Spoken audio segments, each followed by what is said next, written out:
todavía no teníamos muchas de estas reformas cuando se escribió. Igual tengan en cuenta que el Código de Comercio primero se implementó en Buenos Aires. Recuerden que Buenos Aires estuvo separada de la Confederación. Cuando Buenos Aires se une a la Confederación, y que con esto se da la primera reforma de nuestra Constitución nacional, ese código después fue sancionado, el Código de Comercio, como una ley nacional. Tengan en cuenta esto por si me decían que pasaba antes. Bueno, sí mencionar esto de que rigió en la provincia de Buenos Aires. Bueno, por otro lado, agradecerles a los alumnos que estuvieron el otro día presente en la charla de Ramón, y bueno, contarles que esta serie de charlas siguen, aquellas que me parezcan que bueno, que pueden ser accesibles a los efectos de esto de que ustedes están cursando primer año. Les voy a subir la invitación. Hay una muy interesante de la doctora Kemelmacher de Carlucci, que a esta doctora no se la pueden perder, que es miembro del Tribunal Superior de la provincia de Mendoza. Por otro lado, también hay una charla interesante sobre escritos electrónicos, nueva tecnología, que también, bueno, los voy a invitar, me voy a fijar bien las fechas. ¿Por qué? Porque en realidad ahora vamos a comenzar con esto, ¿no? En tribunales ahora estamos manejándonos casi todo por vía electrónica. También hay algunas cuestiones de qué pasa cuando se suben determinada información. Por ejemplo, una pericia psicológica, una pericia, quién tiene acceso, quién no tiene acceso, qué pasa con esos datos, qué pasa con el derecho a la intimidad. Y bueno, son temas que ustedes en el futuro lo van a poder manejar, incluso se van a manejar con todas estas cosas, ¿no? En el ejercicio de la vida profesional. Así que los voy a ir invitando a aquel que obviamente pueda y tenga ganas. Y bueno, muchas gracias a aquellos que nos acompañaron el día martes. Bueno, nosotros vamos a ver algunos aspectos de la conquista, vamos a repasar un poquito todo aquello que ustedes ya saben, y después lo que vamos a hacer es analizar el tema sucesorio en el derecho indiano y en estas tierras. Entonces, bueno, vamos a comenzar a hablar de algunos de estos temas que nos ocupan. Bueno. A ver. Espérenme un segundito, que me acomodo con todo esto.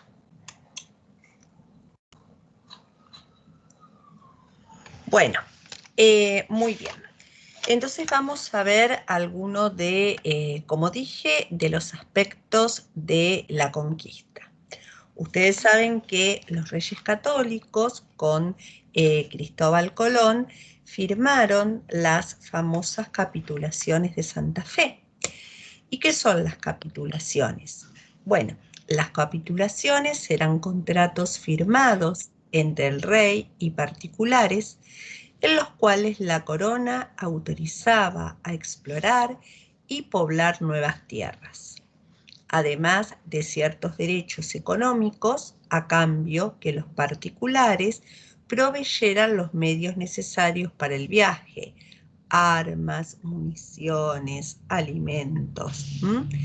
Recuerden ustedes que la clase pasada, cuando nosotros hablábamos de el derecho castellano, habíamos hablado que el derecho castellano tenía un origen contractual. Un origen contractual en el cual el rey se comprometía a respetar ciertos fueros, a ciertas ciudades o pueblos, que el rey que asumía se comprometía a, que era como una especie de contrato con su pueblo y su gente, a respetar las leyes y fueros de sus antecesores, y habíamos hecho referencia a qué pasa con respecto a estos contratos o a característica de este derecho con respecto a la conquista. Bueno, tenemos las capitulaciones, que en realidad entonces eran contratos. Muy bien. ¿Qué pasa con las famosas capitulaciones de Santa Fe? Que fueron aquellas firmadas entre Colón y los reyes católicos. Las capitulaciones indicaban que si Colón encontraba una ruta alternativa hacia las Indias, él y sus descendientes contarían con la propiedad de los territorios y riquezas que se encontraban. Bueno, ¿qué pasa cuando los reyes católicos en realidad después se tomaron conocimiento de la magnitud del descubrimiento? Porque en realidad, bueno, todo esto, todo lo que hablábamos con referencia del viaje a Colón, con referencia al descubrimiento de las nuevas tierras, estaba todo unido. Obviamente ustedes saben que lo que siempre estudiamos es, bueno, que había caído Constantinopla en manos de los turcos, entonces que no teníamos acceso desde los países del Mediterráneo hacia las Indias y hacia el este. Por lo tanto, había que buscar otras alternativas por mar. Sumado a eso, tenemos que ya habían avances muy importantes en cuanto a la navegación por el Atlántico. Los portugueses ya habían llegado al África. Entonces vemos que en este contexto fue en el cual Colón propone a los reyes esta aventura, que obviamente los reyes no pensaron en la magnitud, ni tampoco habían tomado conciencia de lo que se podía llegar a encontrar. Por eso en su momento se anularon. En las capitulaciones, como aquí decíamos, el título que se le otorgaba a Colón era vitalicio y hereditario de almirante de la mar oceánica, el título de virrey y gobernador de las tierras que descubriera, el derecho a percibir la 10ª parte de las riquezas y mercancías obtenidas, la autoridad para intervenir y decidir en problemas que se suscitasen en cuestiones de riqueza, es decir, también se les daba facultades jurisdiccionales, el derecho de contribuir con la 8ª parte de los gastos de cualquier expedición, a cambio de recibir similar beneficios obtenidos, es decir, que también una vez que estaban en las nuevas tierras, si había alguna expedición que quería seguir adelante, él estaba autorizado a darle el visto bueno, a otorgar una suma de dinero y a percibir la misma. Vieron que fueron muy amplias. Todas estas atribuciones que se le dan a Colón en las capitulaciones. Bueno, tal es así que los territorios americanos y sus riquezas en principio iban a depender de su autoridad. Por eso después vemos cómo se anulan estas capitulaciones y cómo después van a surgir por parte de los hijos de Cristóbal Colón los llamados pleitos colombinos, ¿no es cierto? A los efectos de obtener tierras que habían sido otorgadas en principio a su padre por estas capitulaciones. Bueno, siguiendo entonces adelante, a ver, avanzar, eran obviamente, de acuerdo al derecho público de la época, los reyes católicos le pidieron al Papa Alejandro VI. ¿Qué pasó? Que se me fue la... ¿Cómo? A ver. No, le iba a avisar que a mí también se me desapareció la diapositiva. Bueno, vamos a ver qué pasó. Acá. Vamos a ponerla de nuevo. No sé por qué. Este archivo ya existe. Bueno, le vamos a poner sustituir, total. No sé por qué desapareció. Ahí está, profe. Bueno, ahí está. Estábamos, porque yo lo había cambiado, era, a ver, así, y a ver si esto había que poner, pero lo que yo tenía que poner, acá, no, para que se vea era ocultar la vista del moderador. Bueno, de acuerdo al derecho público de la época, los reyes católicos habían pedido al Papa Alejandro VI el dominio de las tierras descubiertas. El derecho de la época así exigía que se le pidiera autorización al Papa y obviamente el Papa otorgaba estas autorizaciones siempre y cuando no hubiera otro señorío sobre esas tierras con el compromiso de difundir la religión católica. El 3 de mayo, ¿sí?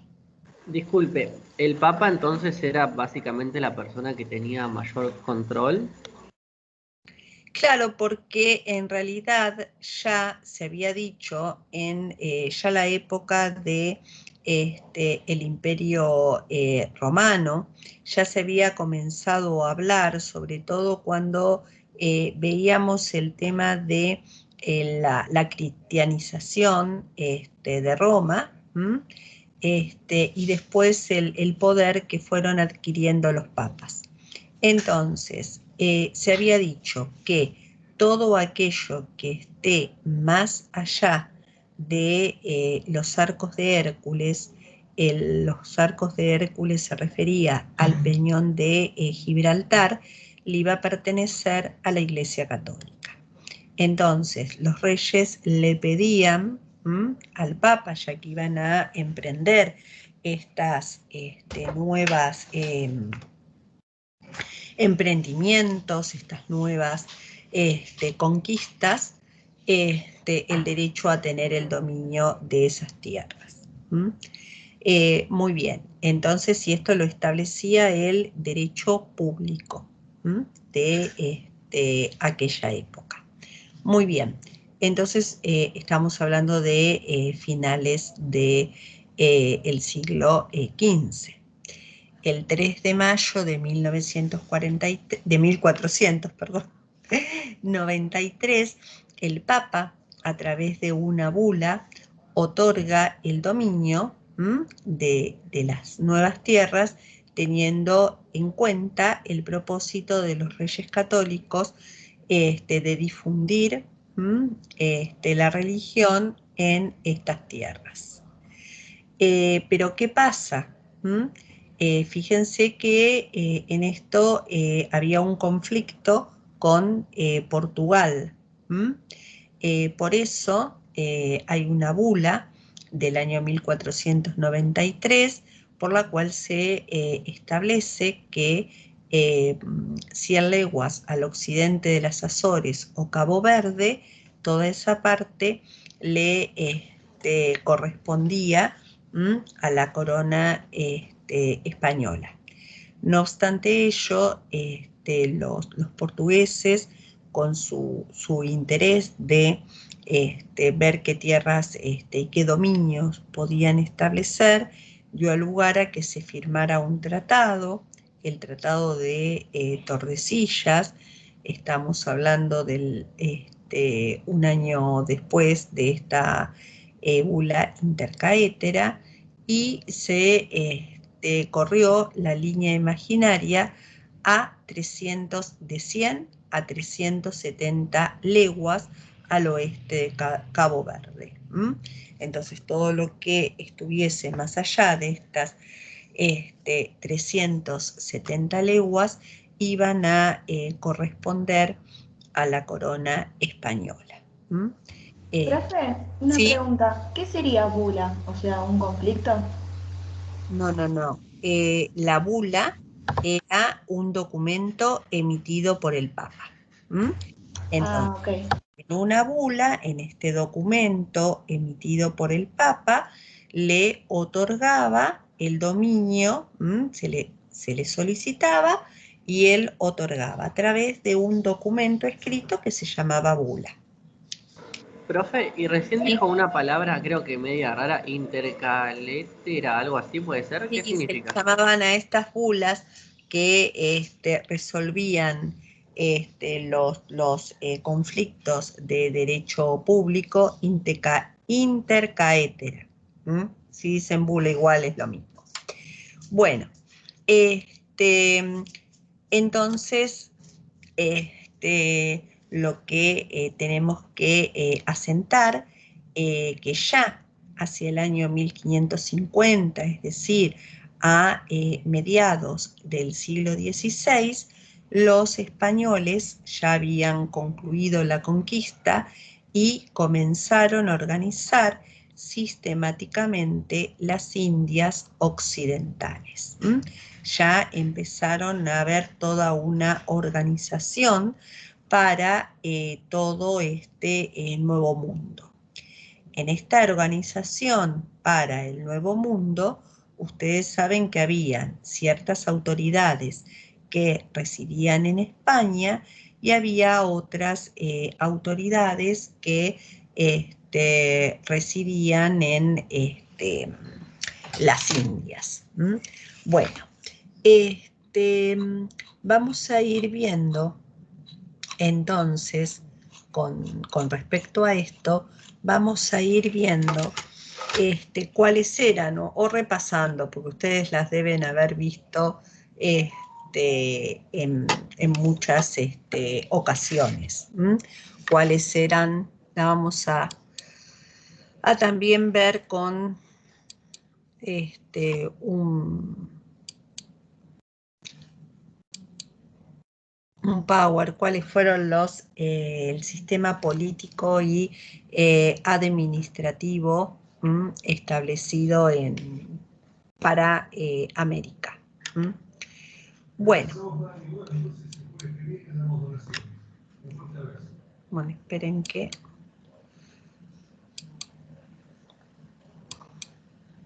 Bueno, vamos a ver cuáles eran las autoridades que estaban en la metrópolis, es decir, las autoridades que estaban en España.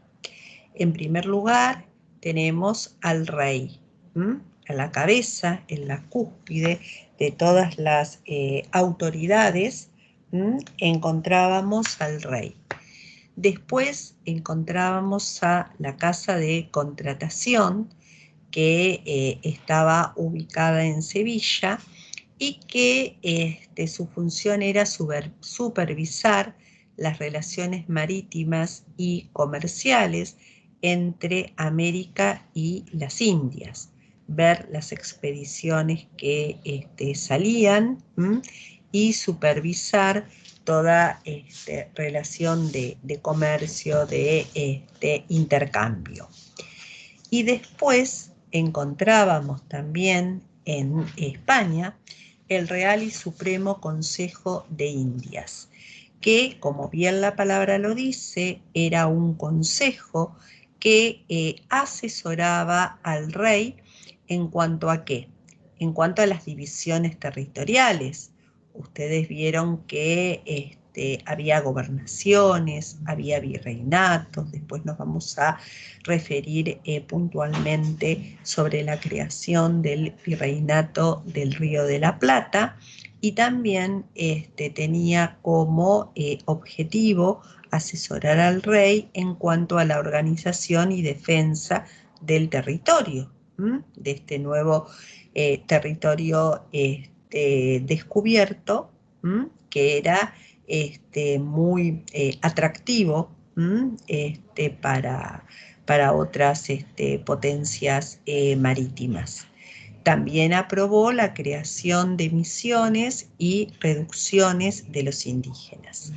Más adelante, que vamos a hacer una pequeña referencia a lo que es una reducción indígena, vamos a hablar de un lugar donde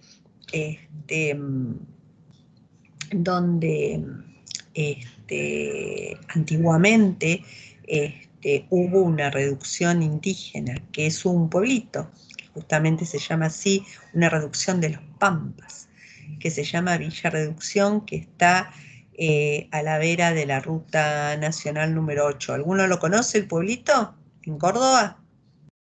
¿No? Bueno, después les cuento por si un día van por la Ruta 8 y ven un pueblito chiquito para que se detengan y entren, que es un pueblito que tiene mucha historia, a pesar que es muy pequeño. Bueno, ahora después... Conozco la ruta, doctora, y es muy conocida porque realmente hay que reducir la velocidad porque son muy bravos. Sí, con las multas. A mí sí, bueno, a mí en Élida me hicieron una multa ahí y nos reímos. Ahora lo sacaron los semáforos, ¿no? Pero estaban con el cinemómetro ese famoso. Y siempre nos reímos con Ramón, porque cuando te hacen una multa, siempre tienen que detenerte, por eso se pueden contestar perfectamente esas multas con el cinemómetro, y tiene que haber un oficial público, ¿no? A nosotros nos mandaron la multa, ¿no? Y justamente estaba firmado como que había estado en el lugar una tal señorita Natalia Rivero, así que siempre que pasamos decimos, bueno, por acá está Natalia Rivero. Bueno, si Nélida pasase en alguna otra ocasión por allá, entré al pueblo. El pueblo es muy bonito, tiene una plaza preciosa, con muy, muy cuidada. Los árboles todos tienen forma, uno una forma de tortuga, otro una forma de llama, otra distintas, y enfrente hay una iglesia muy antigua con un Cristo del siglo XVII traído desde España. Después les cuento un poquito cuando hablemos de reducciones la historia de este pueblito. Bueno, entonces, bueno, habíamos dicho que teníamos estas autoridades metropolitanas, Y ahora vamos a ver cuáles eran las autoridades locales. Las autoridades locales, bueno, en primer lugar estaba el virrey, que representaba al rey en estas tierras. Teníamos las audiencias, que era el Tribunal Superior de Justicia. Ustedes seguramente siempre deben recordar que en el colegio mencionábamos la Real Audiencia de Charcas, porque en principio, cuando se crea el Virreinato del Río de la Plata, no teníamos una audiencia, un Tribunal Superior de Justicia, que entonces había que ir a la Real Audiencia de Charcas. Después sí se crea una audiencia aquí en Buenos Aires. Después teníamos como otras autoridades locales el consulado, cuyo objeto era promover el desarrollo artesanal, agrícola y ganadero, y también era un tribunal para los pleitos comerciales. Los pleitos comerciales de menor cuantía, aquellas cosas que no necesitaban ir a un tribunal superior, como ahora. Recuerdan que nosotros sabíamos, no todas las cuestiones se van a dilucidar, obviamente, en la Suprema Corte de Justicia de la Provincia de Buenos Aires o en la Corte Suprema de Justicia de la Nación. Entonces, los pleitos pequeños en el consulado. Otra de las autoridades también importantes eran los corregidores, que eran magistrados de justicia, tanto en las poblaciones españolas como en los pueblos indios. Estas eran las autoridades más importantes que íbamos a poder encontrar en las Indias. Bueno, nosotros habíamos dicho recién que ya para el siglo XVI nos encontraba, a mediados del siglo XVI, que España ya había completado o desarrollado gran parte de la conquista. Ahora vamos a ver qué pasa con la llegada a España de los Borbones y cuáles fueron las principales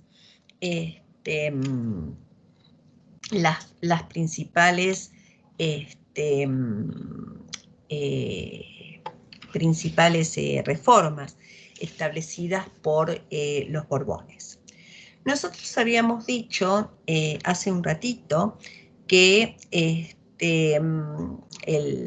las nuevas tierras conquistadas eran muy codiciadas por otras potencias. Por lo tanto, los Borbones lo que buscaron era una mayor centralización del poder a los fines de resguardar y proteger a estas tierras. Entonces, el poder supremo, el poder siempre estaba en manos del rey, un poco en función a la defensa de las tierras y obviamente siguiendo una corriente de la época que era la Ilustración. También sabemos que una de las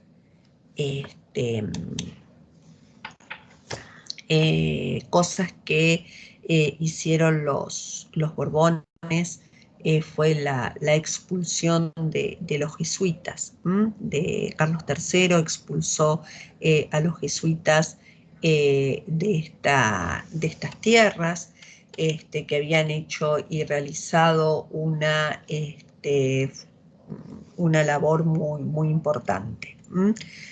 También en Córdoba, obviamente, porque ustedes dirán, ¿por qué Córdoba? Porque el otro día hablábamos de la Universidad de Córdoba, como una de la universidad más antigua de nuestro territorio. Bueno, ustedes recuerdan que la corriente colonizadora de estas tierras proviene de el Alto Perú, y que nosotros éramos parte, en principio, del Virreinato del Perú. Entonces las corrientes colonizadoras vienen del norte. Ahora después nosotros vamos a mencionar algo de la creación del Río de la Plata. Bueno, las reformas fueron un conjunto, estas reformas borbónicas fueron un conjunto de normas políticas, administrativas, en relación con las colonias americanas, sobre todo por esto que yo les decía, ¿no? A los efectos de proteger el territorio conquistado. Entre ellas tenemos la creación de virreinatos, y podemos hablar de nuestro virreinato, el Virreinato del Río de la Plata, que se separa del Virreinato del Perú y que se va a crear en el año 1776. También se crearon el Virreinato de Nueva Granada, y se crearon capitanías generales de Cuba, de Venezuela, de Chile, y cada una con distintas divisiones administrativas, que estaban ubicadas en lugares estratégicos a los efectos de evitar los ataques de potencias extranjeras. Por otro lado, se dividió a cada virreinato en intendencias gobernadas por un gobernador o un intendente. Estos reemplazaron a los antiguos gobernadores que tenían atribuciones financieras, militares, administrativas, y eran nombrados directamente por el rey. Fíjense que todo va a ir confluyendo en el rey. También los reyes van a preferir a los españoles, aquellos que provenían de la península, sobre los criollos, sobre todo para los cargos más importantes de la administración colonial. Los establecieron en personas provenientes de Europa y de la península. Por otro lado, también hubo reformas de carácter religioso, en la cual se afirmó que la autoridad del rey era superior a la autoridad de el Papa en aquellas cuestiones que tenían que ver sobre soberanía de Estado, como el nombramiento de obispos y la revisión de fallos eclesiásticos. En este caso lo hacían los reyes. Recuerden que le están quitando poder y poder político a la Iglesia. Recordemos que se dan estas reformas en el siglo XVIII. Recuerden ustedes que antes habíamos dicho que era costumbre del derecho, el derecho público, pedir autorización al Papa y el pedirle el dominio de estas tierras. Bueno, ahora se afirmó el poder del rey sobre el poder del papa, y a punto tal en cuestiones que tenían que ver con altos cargos de la iglesia, como nombrar obispos, y también el rey se constituyó en el último que podía revisar fallos de tribunales eclesiásticos, que esto tendrá que ver con cuestiones propiamente dichas del derecho canónico. En el año 1767, recuerden que expulsó Carlos III a la Compañía de Jesús, es decir, a los jesuitas, tanto de España como de sus dominios coloniales. Recuerden ustedes, seguro que muchos de ustedes vieron la película La Misión, que era cuando fueron expulsados los jesuitas de nuestras tierras. Bueno, por otro lado, teníamos las reformas culturales. Se crearon escuelas de artes y oficios, tanto en España como en América, y se organizaron algunas expediciones científicas, sobre todo a la zona central de América Central. Bueno, ¿qué pasó con las cuestiones económicas con respecto a los Borbones? Se flexibilizó esto del monopolio de un solo puerto, habilitaron distintos puertos americanos, y se estableció un reglamento para el libre comercio en las Indias, pero no se eliminó el monopolio que siguió vigente de la prohibición de comerciar con potencias extranjeras. Esta posibilidad de comerciar con potencias extranjeras solamente era atribución de la corona.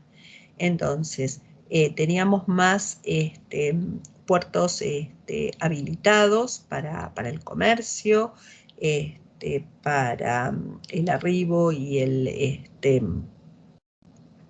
egreso de los barcos que provenían de España, pero todo y entre las Indias en sí, entre las distintas regiones de las Indias, sí estaba permitido el libre comercio, pero no con potencias extranjeras. Se estimuló también el desarrollo de la agricultura, la creación de colonias agrícolas, se crearon nuevos impuestos y también se aumentaron las alícuotas de otros impuestos existentes. ¿Y cuáles fueron las causas que estábamos hablando? Bueno, esta preocupación de la corona española, de defender sus tierras, la preocupación también de la corona por la excesiva libertad o independencia con la que se manejaban los jesuitas, y su insistencia en no reconocer la autoridad del rey sobre la autoridad del papa. Ellos manifestaban que la mayor autoridad era la del papa y no la del rey. Otra era que había muchos funcionarios coloniales que se venían manejando con mucha independencia. Se trataba de evitar los abusos del poder que cometían y actos de corrupción que sospechaban los reyes que se llevaban a cabo aquí en estas tierras. Y bueno, lo que habíamos dicho, esto de evitar la piratería de ingleses y franceses que habían azorado las costas del Caribe, y los intentos expansionistas de los portugueses que provenían desde la banda oriental. Entonces todo esto fue motivo para el para que los Borbones impulsaran esta reforma y este control que se estableció, que era mucho más excesivo y más centralizado en la figura y la persona del rey. Dijimos que esto había dado lugar también a la creación del virreinato del Río de la Plata. Cuando se hacen estas divisiones políticas. Entonces ya tenemos nuestro virreinato, que después vamos a hablar de él cuando comiencen a hablar con Pablo del derecho patrio. Muy bien. Entonces decíamos que en el 1773, 77, perdón, se había creado nuestro virreinato del Río de la Plata. Bueno, estos serían los aspectos generales. Ustedes después van a ver con Iván todo lo relativo al derecho indiano, es decir, aquel derecho que había sido creado y referido a estas tierras para su organización, para su defensa. También van a ver cuál era la situación jurídica del indio, que había ciertas teorías acerca de cuál era la situación de los indios. Bueno, yo les mencionaba recién, le estaba mencionando el tema de este pueblo de la Ruta 8, que se llama Villa Reducción. Ustedes recuerdan que la reducción de los indígenas se les, primero teníamos las encomiendas en la cual los gobernadores o los adelantados podían tomar un grupo de indígenas para el trabajo, y obviamente se habían cometido numerosos excesos con estos indígenas, y luego se habían formado las reducciones, que eran un grupo de ellos, de estos indígenas, que también estaban a cargo de un español o grupos de españoles, destinados también al trabajo de las tierras.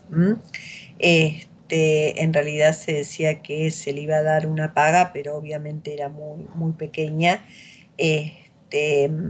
y la idea era también sacar, ponerlos en estas reducciones para sacar a los indios de la vida nómade, tratar de incorporarlos a lo que los españoles llamaban vida civilizada, y convertirlos a la fe. El gobierno de esta reducción en muchos casos estaba a cargo del cabildo, y las decisiones finales estaban en manos de los misioneros. Yo les decía que, a ver, quiero mostrarles una foto. A ver, no sé si se ve bien. Esta es la iglesia de este pueblo que se llama Villa Reducción, que fue una reducción indígena. A ver, acá está exactamente, en el kilómetro 549 de la ruta 8, sobre la banda norte del río Cuarto. ¿Por qué? Porque estamos muy cerquita, atraviesa el río Cuarto. Villa Reducción está entre Río Cuarto y La Carlota. Bueno. Tiene un montón de cosas, profe. La otra vez en el testamento, ahora la imagen. Me recuerda cuando voy a la casa de mi abuela, le digo, Abu, ¿tenés esto? Saca 3 de lo que le pido. Bueno, qué bien. Bueno, y bueno, lo que decíamos también era que allí hay una imagen de un Cristo del siglo XVII. Le dicen el Señor de la Buena Muerte. ¿Por qué? Porque dice que los españoles que venían a estas tierras pedían una buena muerte, un buen morir a este Cristo y no morir en manos de los indígenas. Por eso se le llama, hay una imagen muy, muy linda y que está dentro de la iglesia. Es más, el día de este Señor o Cristo de la Buena Muerte es el 1 de mayo. Y lo que llama la atención, bueno, a nosotros, ¿no?, que estamos acá en Buenos Aires, se hacen también peregrinaciones como como cuando nosotros hacemos las peregrinaciones de aquí a Luján. Bueno, de la misma manera, lo único que no están organizadas como acá con los puestos de ayuda. Uno ve desfilar gente y gente caminando hacia Villa Reducción, que lo que llama la atención cuando uno llega a esta Villa Reducción, no ese día, obviamente, es que uno no ve nadie en el pueblo. Nadie. Por ahí ves a una persona comprando algo, o ves a alguno caminando por allí, y ese día es impresionante la cantidad de gente que llega, están de fiesta, hay puestos de venta de todo, ¿no? Así que, bueno, para ellos es una fiesta. Así que fíjense que viene mucha gente caminando desde Río Cuarto. Río Cuarto está aproximadamente en el kilómetro 600, y yo les dije que este era el kilómetro 549, así que bueno, más o menos 50 kilómetros caminando, más o menos de Liniers a Luján, debe ser como acá, más o menos. Bueno, y también este pueblo, primero hubo una reducción de los indios pampas, reducción de los indios pampas, no de comechingones. Pues nosotros cuando hablamos de Córdoba, por lo general, hablamos que allí se encontraban los comechingones, pero era una reducción de indios pampas. Esta reducción, las últimas noticias que se habían tenido de esta reducción fue hacia fines del año 1779. Miren, dice, el 6 de agosto de ese año el gobernador dispuso la convocatoria de indios e indias en la plaza, y también que allí se reunieran las cosas pertenecientes al cultivo, los bienes muebles y semovientes, para hacer un padrón de los primeros y un inventario de los demás. Se presentaron, estamos hablando de 1779, 46 indios, 11 adultos, 17 adultas, 10 niños y 8 niñas, todos cristianos. Ese escaso número determinó que Mestre se interesase, Mestre era el gobernador, por la ausencia del resto perteneciente a la reducción. Y se trataba estos adultos, había más, estos adultos se habían ido, el resto de los adultos, que los consideraban muy belicosos, pero el tema es que escaseaba la comida en esta reducción. Y también las tierras no eran tan aptas para el cultivo y para la subsistencia. Esto hizo que con el tiempo esta reducción fuera desapareciendo, y no obstante que allí se realizaban bautismos, se realizaban oficios religiosos, porque recuerden que un poco esto era el objeto, o lo que decían que era el objeto de esta conquista, obviamente fueron desplazándose hasta otra de las zonas cercanas al Río Cuarto, desapareciendo ya a fines del siglo XVIII por completo esta reducción. Y con posterioridad se va a fundar sobre esa reducción que era de los indígenas de los Pampas, el pueblo que actualmente conocemos. Así que bueno, si algún día andan por ahí, o Nélida, la próxima vez que pases, entrá, son unos minutitos y van a ver qué lindo y qué agradable es. Bueno, yo tengo un recuerdo de ese lugar. Ustedes cuando sientan ladrar a una perrita que ladra y ladra, tengo a Leli, que la encontré justito ahí en la plaza, estaba abandonada y pequeñita, así que yo tengo un recuerdo de Villa de Reducción, una cordobesa en casa. Bueno. Desde la ruta se ven imágenes como de un viacrucis. Sí, cuando justo en una curva, sí, se ve, porque hay dos entradas, una entrada de acuerdo por donde, bueno, yo digo a la ida o a la vuelta, yo siempre voy para Minaclavero, entonces a la ida no. Claro, yo voy para Merlo. Claro, bueno, somos vecinas entonces. Entonces, sí, a la vuelta, justo en la curva, sí, se ve como un viacrucis y una entrada. O sea, te lleva derechito a la plaza. Hay que pasar entonces. Hay que pasar. Y otra de las cosas que les cuento, y ya que Nélida siempre va para ahí, le cuento, antes de llegar a Hugues, una reducción, yo ya estoy con la reducción, un pueblito en Santa Fe, hay que tener mucho cuidado porque también hay otro cinemómetro. Sí, varios.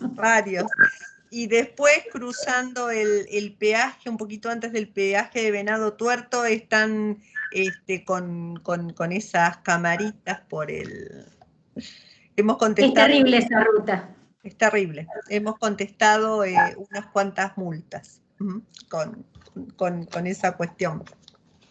Bueno. Lo peor es que si tenés que hacer una baja del vehículo en el registro, no hay manera de, una vez que está en el sistema y tenés que hacer una baja, no hay manera de hacer un descargo, por lo menos no rápido.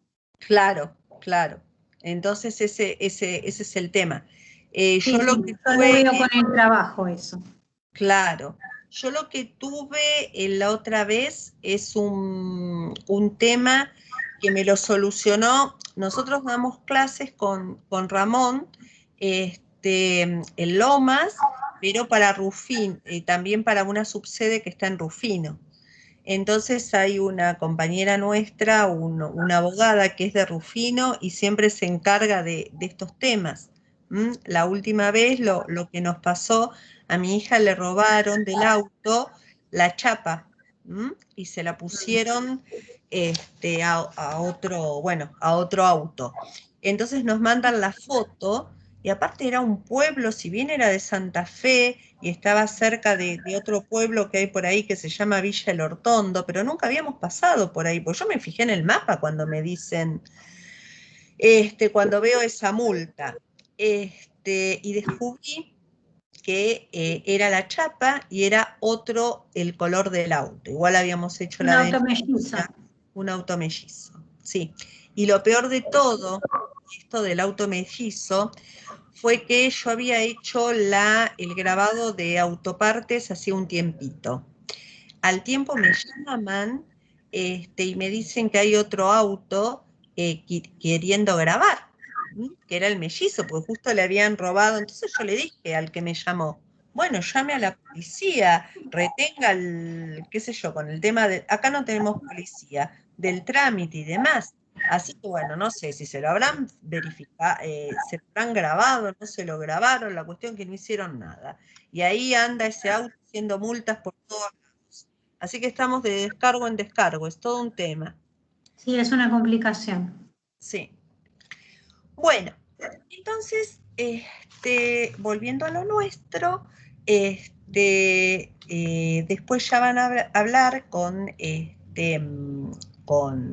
Iván sobre la consideración de los indígenas, el estatuto y también lo relativo al derecho indiano. Yo encontré algo que me parece interesante a los efectos. Esperen que voy a dejar de compartir. De dar todos estos datos o recordar estas cuestiones que ustedes ya saben, me gustaría hablar un poco de la cuestión sucesoria. De la cuestión sucesoria en España y de la cuestión sucesoria en nuestras tierras. Y explicarles un poquito qué es lo que va diciendo acá Zorraquín Becú. Bueno, ¿cómo era un poco todo lo relativo? Ustedes deben haber visto, y esto ya proviniendo de Roma, todo lo relativo a la organización familiar. Esto también tiene que ver después con el derecho sucesorio. Muy bien. Incluso, bueno, esto de la organización familiar, ustedes también lo van a ver en la actualidad, que muchas veces cuando los herederos no se ponen de acuerdo son cuestiones de familia, ¿no? Y cómo a veces la gente por no sé, algún cuestión que ha quedado o de su infancia o ciertas percepciones sobre las cosas, prefieren seguir litigando, perdiendo dinero, generando gastos antes de llegar a un acuerdo con los coherederos, ¿no? La otra vez contaba, no sé si lo comenté acá, si lo comenté acá, disculpen que lo vuelva a decir o lo comenté en sucesiones.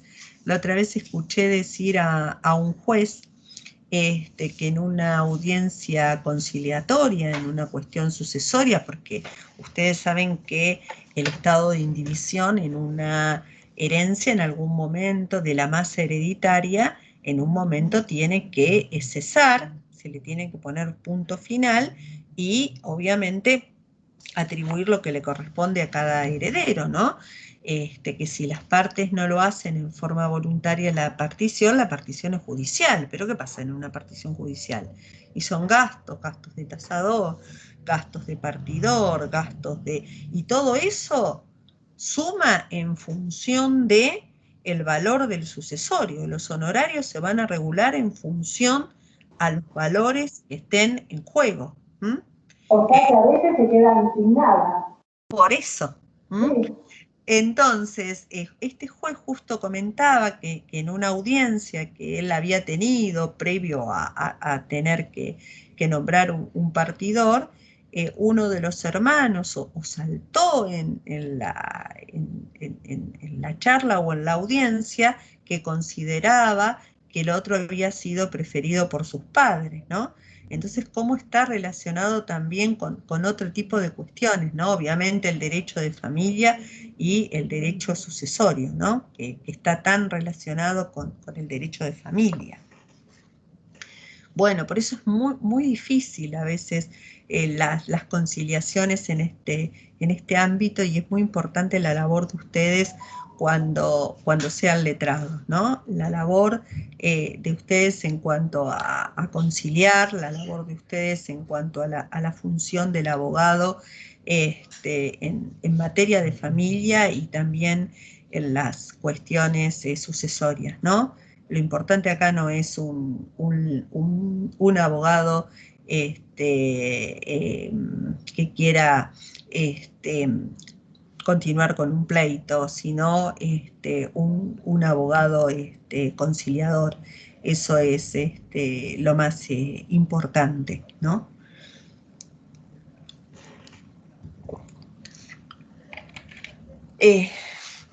Bueno, muy bien. Entonces vamos a ver cómo estaba organizado para ver el derecho sucesorio, que nos cuenta, les voy a leer algo de lo que nos cuenta Sorraquín Becú sobre la cuestión sucesoria. Dice: la organización familiar jerárquica y unida influenciaba también el derecho sucesorio. Por testamento y aún por donación entre vivos, podía el padre mejorar a uno de sus hijos con el tercio de sus bienes o darlo directamente a sus nietos. Entonces, o bien haciéndole una donación, recuerden que ya en nuestro país y ya después de la asamblea del año 13, nosotros no admitimos mayorazgos ni tampoco admitimos títulos ni honores. Tengan en cuenta eso. Pero sí esto podía ocurrir en España. Entonces decía que podían, por testamento y aún por donación entre vivos, uno es un acto jurídico mortis causa y otro es un acto jurídico, la donación por actos entre vivos, el padre mejorar a uno de los hijos con el tercio de sus bienes o dárselo directamente a un nieto. Mejorar directamente a un nieto. Podía también, con licencia del rey, prohibir perpetuamente la enajenación de alguno de los bienes determinado el orden de las personas que debían suceder en ellas. Por ejemplo, mayorazgos. Podían establecer los bienes que le iba a pertenecer a tal persona y después cómo iba a seguir el derecho sucesorio. Recuerden que esto no es admitido en nuestra legislación y menos estableciéndose a través de un testamento, porque decíamos que el testamento era un acto jurídico personalísimo. ¿Qué quiere decir? Que nadie puede testar por nosotros, ni tampoco nadie puede disponer por nosotros. No podemos decir, bueno, que este bien no se venda, que a la muerte de mi hijo mayor pase a su hijo mayor, que quede en la familia. No podemos. No podemos decir que pase a tal o cual persona o que no se pueda disponer o establecer un mayorazgo. ¿Por qué? Porque nuestro hijo puede disponer libremente mediante un testamento. Nosotros en un testamento no podríamos sustituir su voluntad. ¿Nosotros qué podemos hacer? Cuando hay una sucesión, toda esa masa indivisa es para que se parta. hay que poner fin al estado de indivisión. Hay algunos casos, si se trata de un establecimiento industrial o de un establecimiento comercial, que podemos decir en un testamento que esto subsista, pero no por un plazo mayor de 10 años. Después, si los herederos no lo quieren conservar, lo pueden vender, o si un heredero es menor de edad. Después lo que hay, tengan presente esto, que esto es importante en nuestra legislación actual, que el cónyuge superstite tiene derecho real de habitación. ¿Vieron cuando vimos los derechos reales? Bueno, puede habitar el inmueble que fue sede del hogar conyugal hasta su muerte. Si quieren lo pueden vender o si está de acuerdo el cónyuge. Puede ser que el cónyuge,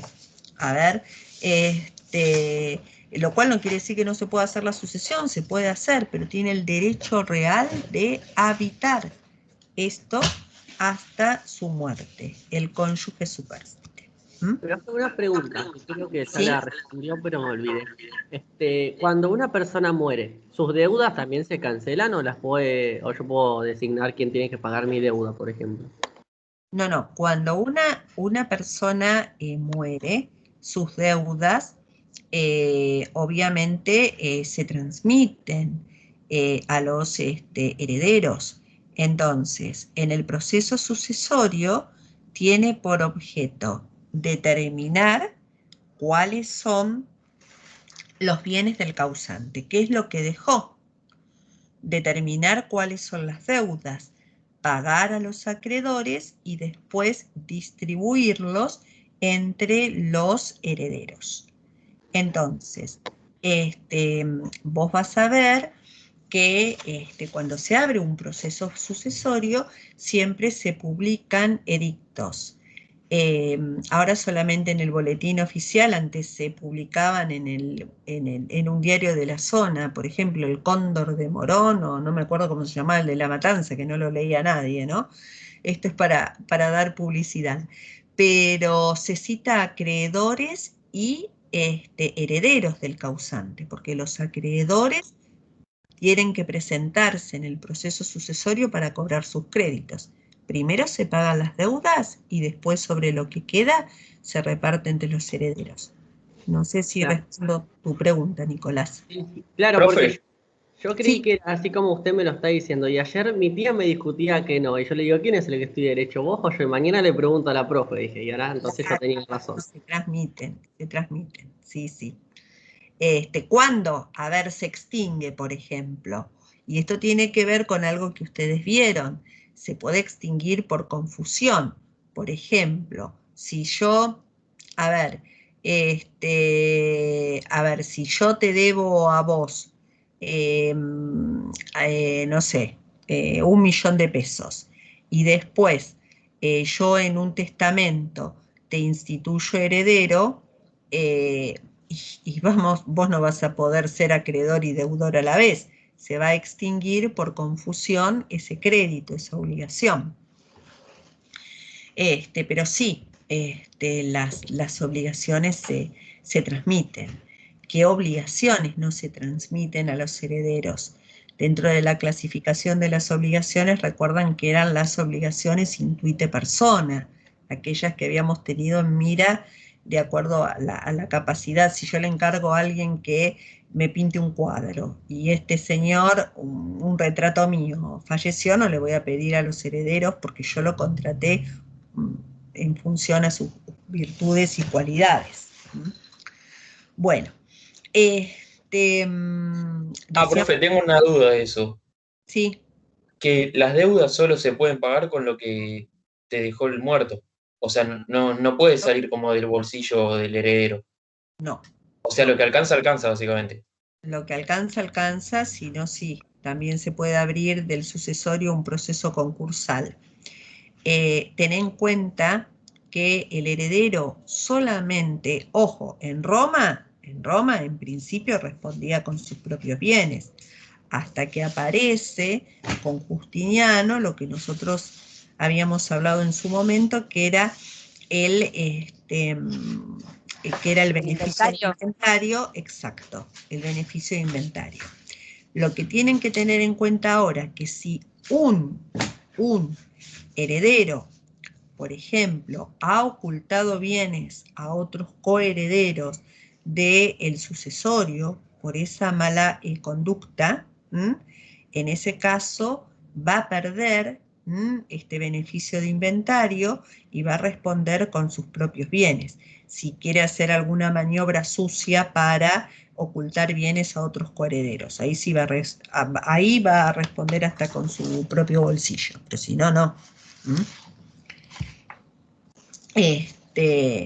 Bueno, entonces decíamos que ahora había ciertas limitaciones, pero no como aquí en el derecho español, que se podía determinar que un bien no salga del patrimonio familiar. Nosotros ahora podemos establecer alguna limitación, pero no podemos decir que no salga nunca, o que se transmite a otro heredero.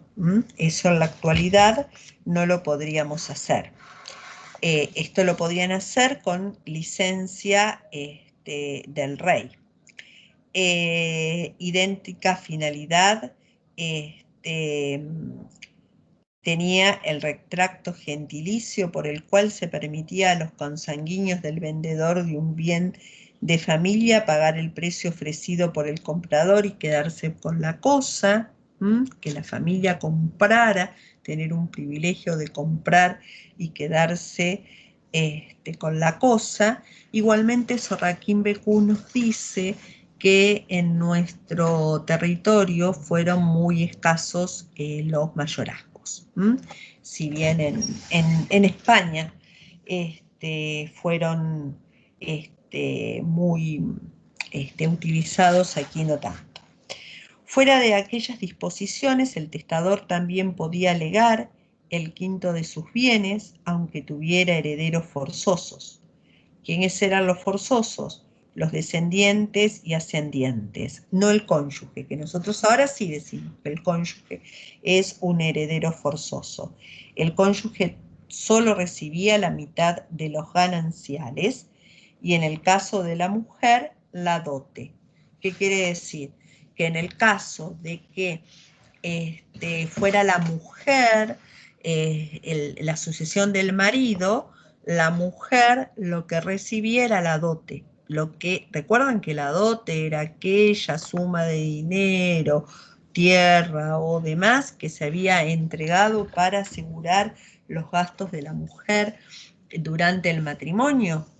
Y bueno, en caso de disolución de ese matrimonio, en este caso por muerte, había que devolver esa dote. Fuera de estas disposiciones, decíamos que la sucesión intestada, por consiguiente, se repartía entre los hijos y los nietos, a los nietos por estirpe, recuerdan como en la representación, legítimos y legitimados. En concurrencia con ellos, los adoptivos y los naturales, en esta época, esto también después se pasó a la legislación nuestra, los naturales recibían una parte menor. Fíjense recién cuándo los naturales recibieron igual. Recién en el año 1985. Recién acá, en 1985, nosotros equiparamos a los matrimoniales con los extramatrimoniales. Miren qué camino largo. Bueno, ¿qué pasaba? Que esto es lo interesante. Acá había muchas encomiendas, encomiendas de estos indígenas. En India se dictaron también otras disposiciones especiales relativas a la sucesión en las encomiendas y en los oficios vendibles, y a la forma de proceder cuando los herederos estaban en España. ¿Qué pasaba con estas encomiendas? Que los los encomenderos estaban acá, se morían y los herederos estaban en España. Bueno, las encomiendas eran concedidas a los beneméritos de las Indias durante 2 o 3 vidas, la propia y la de 1 o 2 herederos, de modo que no se dividían entre los descendientes, sino que se daban a un solo titular obligado a cumplir personalmente o por medio de un escudero las obligaciones inherentes al cargo. Entonces, no es que esta encomienda se otorgaba nada más en vida, 1 o 2 vidas, a veces 3, esto quiere decir descendientes. Ahora, esto se transmitía como, no sé, las tierras, como las monedas de oro y demás, a todos, no, solamente a uno que el encomendero designara y debía cumplir con sus obligaciones. Es decir, entre las obligaciones, un tributo a la corona que le había entregado esta encomienda de indios. Y si no lo hacía personalmente, viniendo aquí a las Indias, sí tenía que nombrar un heredero. Por eso la legislación va a excluir del testamento a la encomienda y se va a establecer que fuera, no se podía establecer qué hijo era el que iba a continuar con esto, sino que se dispuso fuera entregada al hijo varón. Y a falta de hijo varón mayor, el hijo mayor varón, o inhabilidad del hijo, no quedando hijos, a la hija de más edad, y pasando al esposo, a la esposa, cuando no hubiera hijas. Siempre a la hija de mayor edad, en caso de que no hubiera hijos, el hijo fuera paz, entonces a la hija. Si eran varias hijas, a la hija mayor, y en caso de que no hubiera hijas, a la esposa. Bueno, otra ley agregó que habiendo muerto el primogénito, sucediera el nieto o la nieta por su orden. Que si se murió, que no pasara a la hermana mujer, sino que a sus descendientes, nieta o nieto, por su orden. Cuando no venían directamente a estas tierras, tenían que nombrar un escudero, que era quien iba a encargarse en su nombre de esta encomienda. ¿Y qué pasaba con otras cuestiones que también integraban el derecho sucesorio?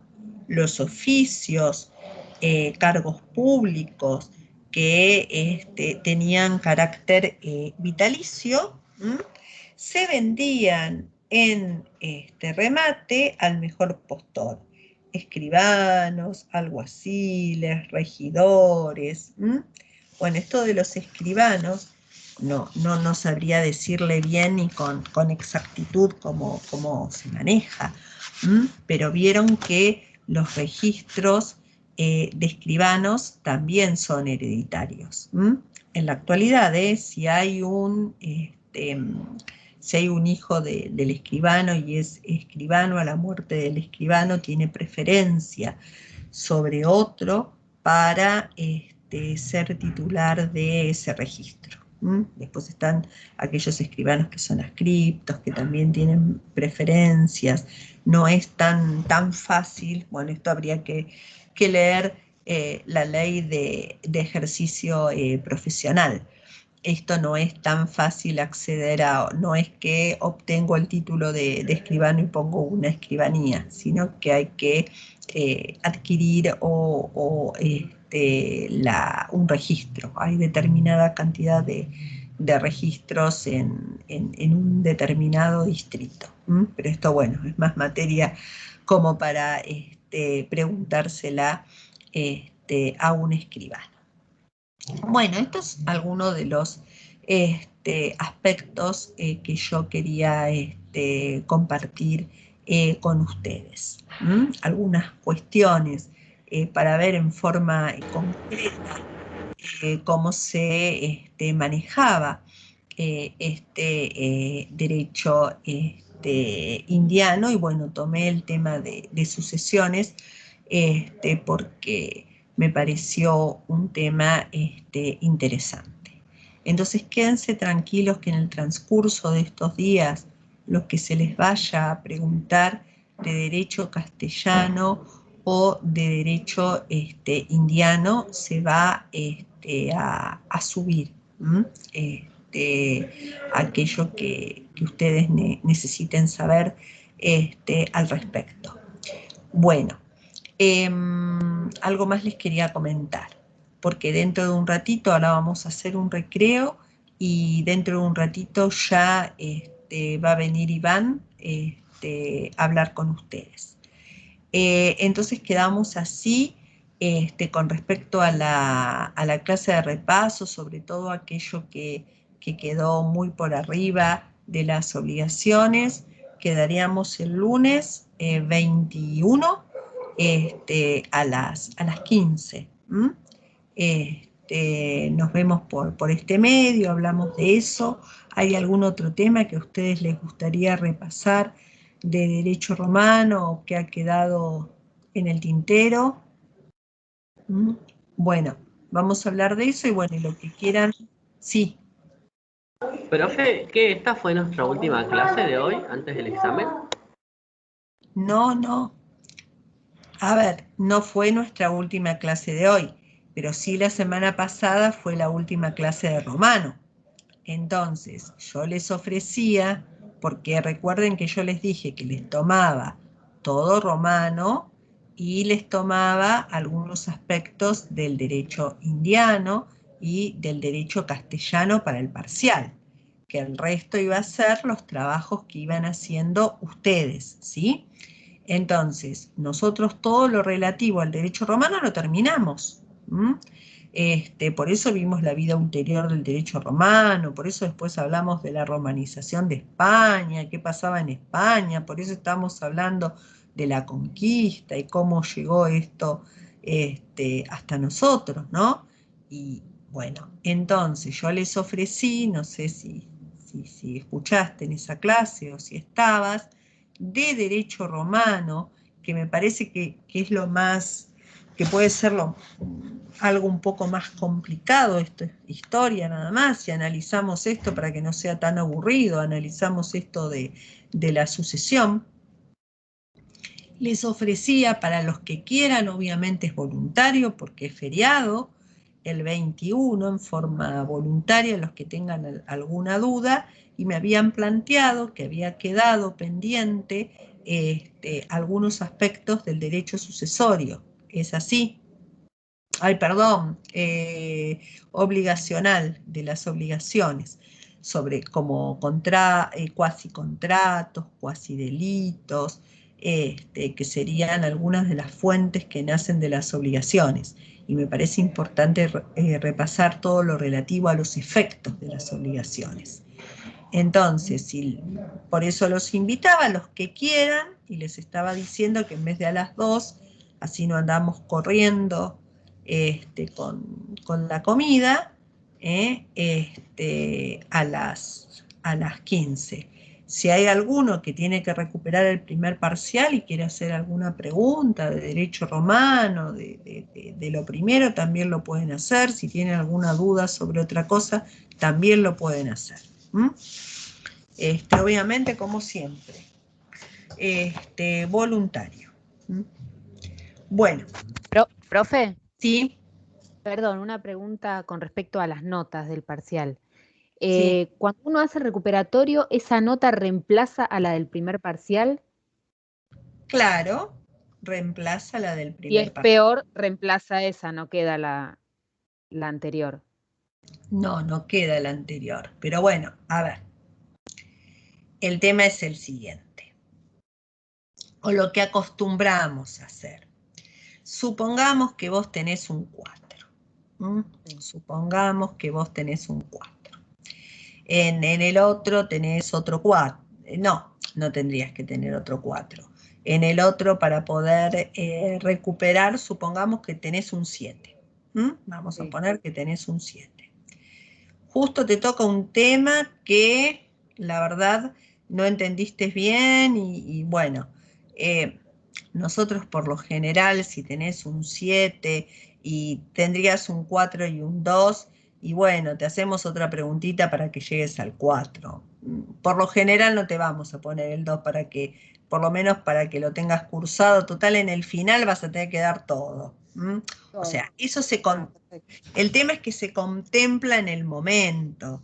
Qué sé yo, si tengo una persona con un 8 y un 4 y le pregunto, qué sé yo, algo que justo se puso nervioso, que se olvidó, que no le pongo el 2, tratamos de ver como para... Total, el día del final va a tener que dar todo y tener la posibilidad de la materia cursada se va contemplando. Tengan, eso lo vamos viendo. Gracias. No, por favor. Bueno. Profesora, una pregunta. Una vez que damos los 2 parciales, después vienen los trabajos. Después vienen los trabajos. Entonces, ¿eso incide en la nota para promocionar la materia? A ver, no sé. incide en la nota. A ver, el tema es así.